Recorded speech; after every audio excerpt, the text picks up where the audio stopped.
Saludos, ¿qué tal? Muy buenas tardes, bienvenidos un día más a nuestro abierto en este miércoles, mesa de concejales para hablar en los próximos 20 minutos, entre otros temas, del plan de empleo. Tenemos con nosotros a Ana Penalba, es consejera delegada de empleo del Partido Popular. Buenas tardes, Ana, Muy buenas bienvenida. Tardes. Muchas gracias, Begoña. José Miquel Moya, portavoz del Bloc Compromís, bona vesprada, benvingut. Bona vesprada. I Vicent Mascarell, concejal del Partido Socialista, bona vesprada y benvingut también. Hola, bona vesprada. Bueno, vamos a empezar, como decíamos, con ese plan de empleo que se puso en marcha la pasada semana y en este tiempo 12 personas, nos decía la consejera delegada, que, que esta mañana hay que sumar más.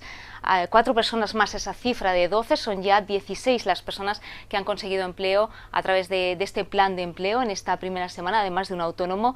Decíamos que quizá no eran demasiadas personas para ser en esta primera semana, Ana. En efecto, y estamos de acuerdo con ello, como no puede ser de otra manera. Nosotros sabíamos, todos lo sabíamos, los grupos de la oposición que me acompañan hoy aquí y que todos forman parte también de la permanente del Consejo Económico y Social, todos sabíamos que a la puesta en marcha de este plan de empleo, pues había muchas cosas que podría ser que no dieran los resultados esperados, puesto que es cierto que los requisitos que me gustaría recordar para que todo el mundo supiera de qué estamos hablando en base a algunos comentarios que he oído, los requisitos que hay para acceder al plan de empleo, que es estar desempleado con una fecha desde el 31 de diciembre o estar inscrito en el padrón municipal, pues son unos requisitos que de entrada dejan fuera a un número de personas. Nosotros hicimos estos requisitos en un inicio, puesto que pensábamos que queríamos llegar a la gente que más tiempo llevaba pagando sus impuestos en nuestra ciudad y que más tiempo estaba inscrita en el paro como demandante de empleo frente a otras personas que podían acogerse o tener aún algún otro tipo de ayudas o prestaciones, y en este caso lo enfocamos a ese sector, pero ya hablamos en su momento de que sería un plan flexible y que lo adaptaríamos según las medidas que viéramos o los errores que pudiéramos ir viendo en el camino. Si le parece, consumido ese primer minuto, vamos a dar paso a la oposición a ver qué le parece este plan. Vicent, ustedes han pedido, sobre todo lo que estaba comentando Ana, más flexibilitat. Bueno, efectivament, un poc arrel de la informació que ens va donar la mateixa responsable del pla, de que havien sigut molt poques les persones. Si bé és cert que, no sé si és una setmana, però jo diria que almenys el pla d'ocupació ja fa quasi un mes, no?, que la ciutadania té coneixement, no?, i assabentar-nos de que apenas 12 ciutadans han pogut acollir, pues ens va posar alerta, no? Per un costat pensem, i així ho hem fet saber, pues que és necessària una major flexibilitat, en costa que Ana Penalba i el govern està estudiant la mateixa, una major flexibilitat que doni cabuda a que tots aquells que s'han quedat fora per distintes raons, en la mesura que siga possible, s'incorporen, no? I també preocupant aquestes dades perquè es dona a entendre que el calar de la crisi econòmica és molt més profunda del que tots pensem, no? I que mesures estrictament actives o de pur maquillatge no van a ser suficients, la qual cosa jo sí que des d'ací vull aprofitar i demanar-li al govern que junt a aquest pla deu d'haver unes mesures de molt més calat, molt més profundes, que intenten efectivament combatre en les mesures que siguin possibles, que l'administració local sempre és molt limitada, ajudar a sortir de la crisi a esta ciutat. José Miquel, ustedes pedían desde el Bloc Compromís políticas más activas por parte del gobierno. Sí, a veure, nosaltres per començar, 12-16 persones que hagin trobat treball, encara que siga temporal, doncs escolta, benvingut siga. La veritat és que estem davant d'un esforç, que jo crec que és un esforç lloable i que cal aplaudir, en el que, com deia Vicent, cal més flexibilitat. A mi em va estranyar la nota de premsa del Partit Socialista, perquè precisament això és el que vam aprovar en la comissió permanent, més flexibilitat, no? I treure una nota de premsa demanant una cosa que havíem acordat en la comissió permanent, es va estranyar perquè dic, a veure si ens hem perdut nosaltres alguna cosa, perquè efectivament que van quedar tots, que calia més flexibilitat perquè si no la cosa no podia avançar. Nosaltres volem tornar a recordar, coincidint en les paraules de Vicent, que això no és un pla d'ocupació, això és un pla d'estímul i de subvenció directa a la contractació per part de les empreses. Vull dir, amb això, que els aturats s'han de convertir en comercials d'ells mateixa, intentant buscar feina, però està bé, aprofitarà d'alguna cosa, 12, 16, al final de la correguda, 100, els que siguen, però no anem a solucionar els problemes si no hi ha efectivament una actitud activa de l'Ajuntament com a intermediari entre l'oferta i la demanda, és a dir, entre les empreses i els que busquen feina, i sobretot si no ataquem els problemes estructurals de l'atur. No n'hi haurà treball sense indústria, i les dades ens ho confirmen, les dades d'aturats del mes de juny ens diuen claríssimament que eixa és la conclusió, que no se pot fiar tot al turisme i al comerç, perquè en un mes particularment en el que n'hi ha contractacions turístiques ha baixat l'atur, però si veiem la tendència, i les dades són claríssimes, està baixant en un percentatge molt menor que en tots els anys anteriors. Per tant, hem de començar a atacar els problemes estructurals reals de l'atur en la nostra ciutat i continuem pensant, sense indústria no baixará el atur. De hecho, Ana, usted decía en las declaraciones a Radio Gandía Ser que efectivamente de cara a septiembre confiaban en que esto iba a mejorar para que en septiembre no hubiera esa bajada. Sí, nosotros, como están comentando y como están apuntando, o sea, muchas de las cosas que están pasando ahora mismo las preveíamos. Es decir, nosotros hicimos un estudio de cuál es el análisis o la evolución del paro a nivel anual y precisamente, y porque sabemos que todo el esfuerzo o todo el ímpetu no puede ir directamente o al turismo o al comercio porque son sectores oscilantes o más temporales, sabemos que a partir de septiembre es donde creemos que tenemos que hacer mayor incidencia porque puede, después de acabada la temporada, revertir un mayor número de gente que se quede desocupada, y es ahí donde creemos que tenemos que hacer mayor incidencia. En efecto, y como comentábamos, estamos todos por flexibilizar las medidas y también estamos, por supuesto, y lo estamos haciendo, y aquí tengo los datos para conocimiento de todos, estamos trabajando mucho también en lo que son políticas activas, en lo que son refuerzo y acompañamiento de la gente, es decir, no estamos dejando a la gente sola frente a la búsqueda de empleo, estamos ayudándoles en la búsqueda de empleo, estamos intermediando con las empresas y sobre todo estamos haciendo muchísimos cursos que no voy a leer porque se alargaría mucho en el tiempo, pero que aquí tengo la información por si después los compañeros quieren saber. Estamos haciendo muchísimos cursos de reinserción para aquella gente que ha perdido su puesto de trabajo y necesita encontrar un nuevo puesto de trabajo con unas nuevas oportunidades, porque tenemos que ser conscientes también de que del grueso de parados, más de 5.500 parados no tienen estudios secundarios, y eso es una característica que les va a perjudicar mucho cuando el mercado laboral cada vez es más agresivo y cuando las oportunidades son menos. En efecto, no podemos dejar a esa gente sola, tenemos que ayudarles, tenemos que hacer política de formación, tenemos que hacer políticas activas, y los datos están. Nosotros en todos los cursos que tenemos y en toda la formación que tenemos hemos atendido a más de 2.200 usuarios. Creo que estamos haciendo una importante labor a las que yo a todo el mundo le invito a que acuda al CSICOM, donde unos grandes profesionales diariamente tratan con toda la gente que allí acude. Vicent, no sé si por alusiones que le ha comentado José Miquel Moya quiere contestar, y también quería preguntarles si, a pesar de esa intervención activa, como ha señalado Ana Penalba, si ustedes se esperaban que hubiera más contrataciones en esta primera semana. Bueno, yo sí, sinceramente, yo sí que m'esperava que hi haguera més contratacions, o sigui, independentment, la mesura era una mesura ambiciosa, no? El govern havia plantejat una mesura en molts recursos econòmics, han més sobre la taula per intentar abordar aquesta situació. És cert que sempre hi ha hagut matisos, però vull que posar damunt la taula que des del primer moment ha hagut una, així com en altres temes, este govern utilitza l'opacitat i no dona ni participació a la societat civil ni a l'oposició. Sí que vull dir que en aquest procés ens hem escoltat i estem intentant anar de la mà. També hem intentat ser prudents en les nostres manifestacions. Jo m'esperava que fos molt major, i això em preocupa no tant, jo penso que és culpa de l'administració o del regidor competent, sinó de la situació econòmica.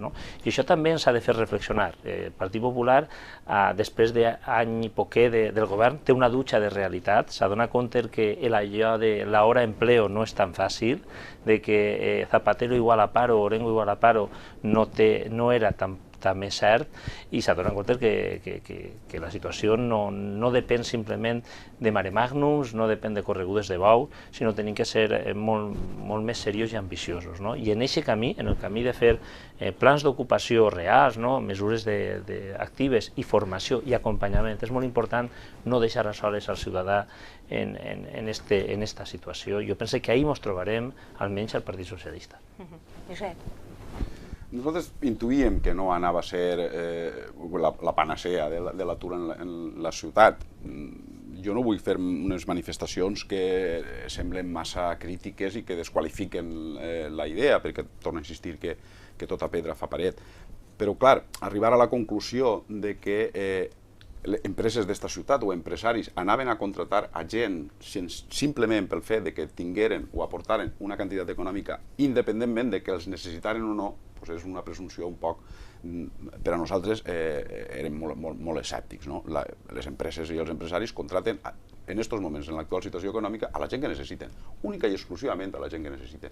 Probablement hi hagi algun cas en el que s'animen a contratar-lo per els 2.000 euros, 2.400 euros.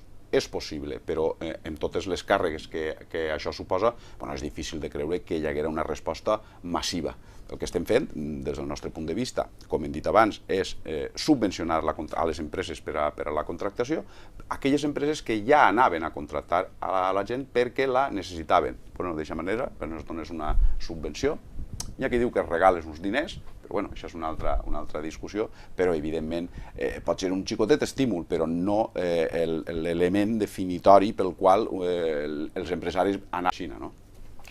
Sí, Ana. Begoña, si me lo permites, quisiera aclarar solo 2 puntos, porque más que nada yo sé que ellos lo tienen claro, pero creo que la gente que nos está escuchando lo tenga claro también. Es cierto que el plan de empleo se pone en marcha, como hemos comentado, a partir del 1 de junio, pero puesto que estamos hablando de subvenciones con dinero público y queremos ser muy estrictos con ellos, la tramitación de estas solicitudes es la que lleva apenas una semana o semana y días. Es por ello que no estamos tramitando solicitudes desde el 1 de junio, sino desde que se aprobó la ordenanza específica.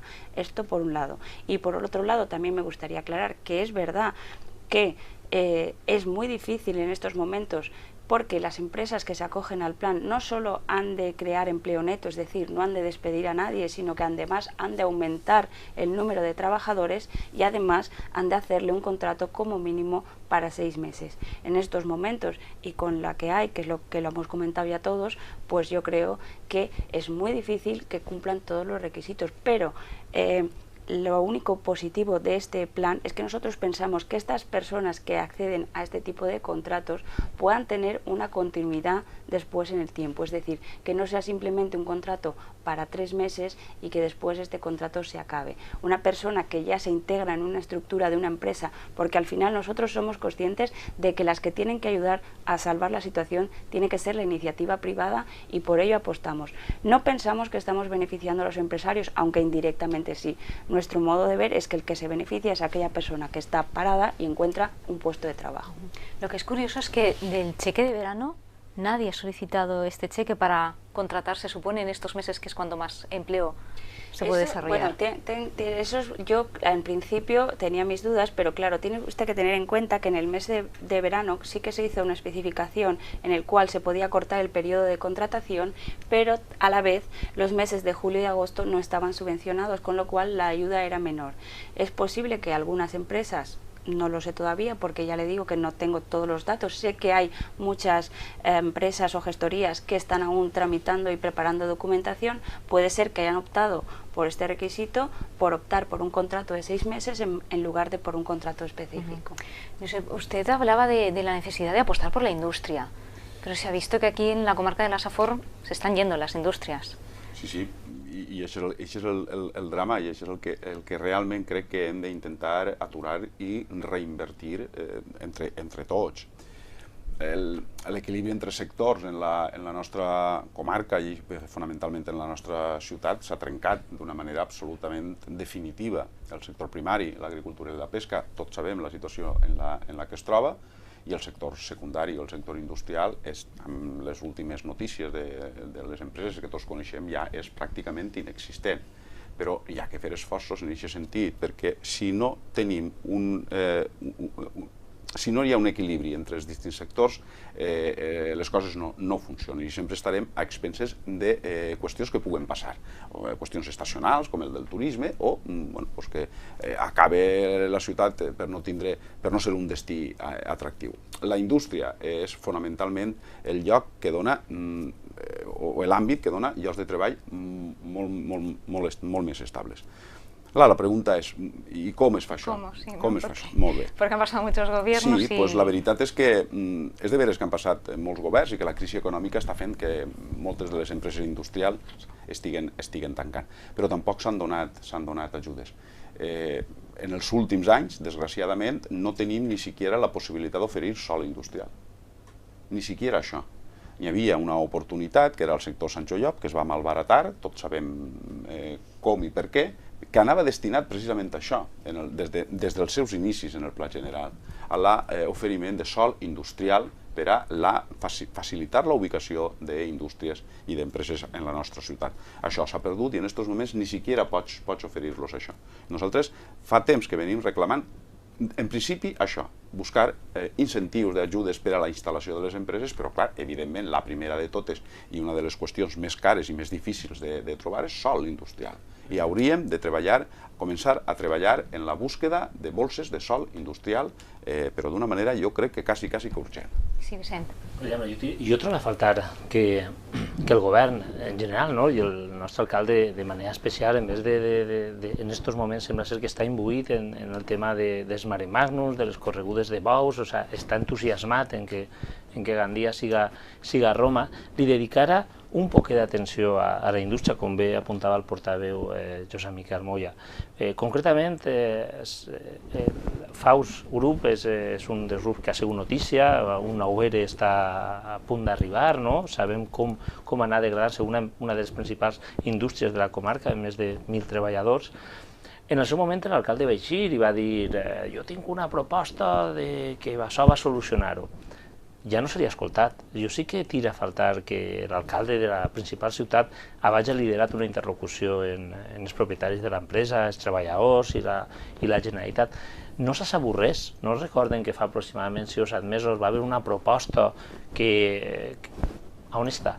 En aquests moments l'alcalde hauria ser l'alcalde també gestionar això, no anar soles a corregudes de bous, o no simplement, perquè efectivament sembla ser que la responsabilitat sempre és compartida, però el model d'oci, el model de grans events, el model de que la costa valenciana fora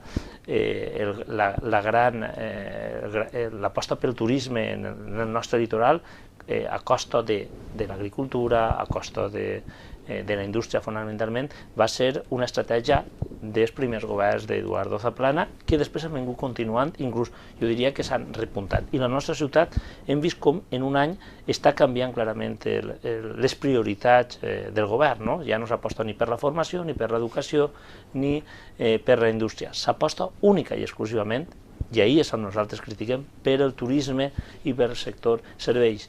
I ficar els ous en la mateixa cistella mai ha sigut una molt bona estratègia. Ana. Sí, pues si me lo permites, como ha preguntado y yo he sido partícipe de esas negociaciones en ese momento, en Faus, con el primer ERE que se hizo, ya el actual alcalde, que al que es cierto que le gustan los toros y el mare magnum, no lo voy a negar, pero no se preocupa solo de eso, es cierto que se preocupa de todo. En un primer momento y hace unos años, aún siendo portavoz de la oposición, acompañó a los representantes sindicales de la empresa a negociar en la consellería pertinente, estuvieron negociando, como lo hicieron el resto de partidos políticos. Me consta que cuando se anunció, porque fui partícipe también, este segundo ERE, estuvieron reunidos también con el comité de empresa del alcalde, al igual que lo estuvieron el resto de portavoces de la oposición, y creo que había y sigue habiendo un espíritu conjunto de luchar porque la empresa se quede. Es cierto, como apuntaba, que el alcalde se ha reunido con los representantes a nivel empresarial y les ha ofrecido varias soluciones para que la empresa se quede, pero parece ser que después de un tiempo ahora esto vuelve a arrancar y no sabemos si podremos tener una solución al respecto, pero sin duda no nos vamos a quedar parados y vamos a hacer todo lo posible, igual que espero que lo van a seguir haciendo ellos. Pero el problema, como muy bien ha apuntado José Miquel, es el suelo industrial. La misma empresa Faus ha tenido ofertas de otros municipios que han apostado directamente por dar subvenciones a la instalación de empresas en suelo industrial a costes muy bajos. Han ido empresas, se han instalado y han cerrado también. O sea, que quiero decir que el suelo industrial es una necesidad, no es la única solución tampoco, debe ser todo un conjunto de medidas, debe ir todo acompañado de un estímulo de la economía. Nosotros en el plan de empleo, y lo sabemos también, dijimos que en el 2013 ampliaríamos, iríamos a ampliar y a tratar de captar inversión externa, de modo que no solo nos centremos en el turismo o en el sector agrario o en el comercio, y en ello estamos trabajando y lo vamos a seguir haciendo. No sé si para estimular el empleo o estimular la economía, como decía Ana Vicente, antes de empezar este programa decía usted que, bueno, que las palabras de Mariano Rajoy esta mañana, el presidente del Gobierno, la subida del IVA, por ejemplo, o la desaparición de las mancomunidades en un futuro, todo esto puede de alguna forma relacionarse con la futura economia local. Bueno, sempre afecta, no?, en la mesura que aquestes mesures que ha anunciat i que anem a veure com es concreten, no?, que ha anunciat el govern del Partit Popular, el senyor Rajoy, al final s'afecten a la butxaca de 1.000 empleats públics o de 2.000 empleats públics que pot afectar a la nostra ciutat. La paga extra de 1.000 empleats o 2.000 empleats públics són molts diners, i això efectivament farà que aquests funcionaris compren menys en Nadal i el comerç se ressentirà, l'increment de l'IVA.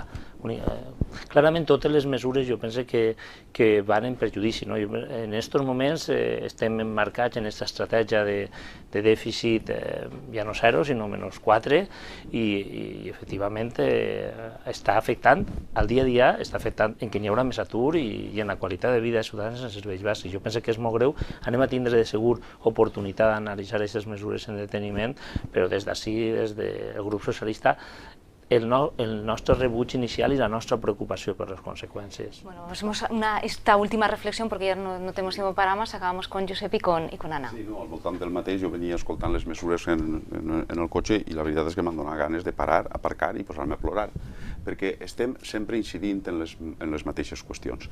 En les mateixes qüestions, afectant a les mateixes persones, sempre al mateix nucli, a les classes mitjanes i a les classes baixes, i però amb una càrrega ideològica important. S'està parlant de l'augment de l'IVA. Vull recordar la campanya que va fer el Partit Popular contra l'anterior augment. S'està parlant d'una paga extra dels funcionaris que es tornen a ser una altra vegada, o dels empleats públics, els que paguen amb una nova rebaixa.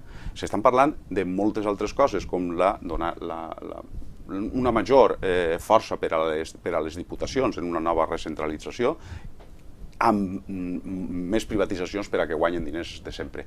El tema de la paga dels funcionaris és molt curiós, que això s'estiga marcant des d'Europa, que siga així quan Merkel, que és la capvecilla de tot això, acaba de pujar-se el sou. S'ha pujat el sou un 7%, ella i els seus ministres. Però, sin embargo, obliga que altres països li retallen els sous als empleats públics. És realment deplorable. Si em permets, encara que siga un poc de broma, a mi me dona la sensació d'un xiste molt vell. El xiste d'un avió en el que de repente entra un vestit de piloto en ulleres negres i un bastonet. La azafata diu, és cego, però és igual, és el millor piloto que tenim, encara que és cego. Entra després un altre, també és cego, la azafata diu, és cego, però és el millor copiloto, i entre els dos piloto i copiloto fan una parella magnífica. Clar, la gent està veient l'avió, comença, agarra velocitat, cada vegada quedava menys pista, i fins que arriba un moment que la pista ja s'acaba i tota la gent de l'avió xilla. I entonces els pilotos diuen, ara, i pugen. Vull dir, estem dirigits per pilotos cegos, però fins que la gent no xille, no van a canviar el rumb. Y yo creo que toca que la gente chille ya de una vegada por todas. Ana, acabamos con usted. Bueno, yo la verdad es que creo que es cierto que hemos podido estar dirigidos por pilotos ciegos, pero que es el momento que tenemos de abrir los ojos. Evidentemente no son medidas agradables para nadie, pero son medidas necesarias en estos momentos, con lo cual creo que no nos queda otra que cumplir los objetivos que nos marca Bruselas para poder que nuestro país siga adelante. Bueno, pues muchísimas gracias a los tres por haber venido. Nosotros, ya saben, volvemos mañana jueves. Adiós y muy buenas tardes.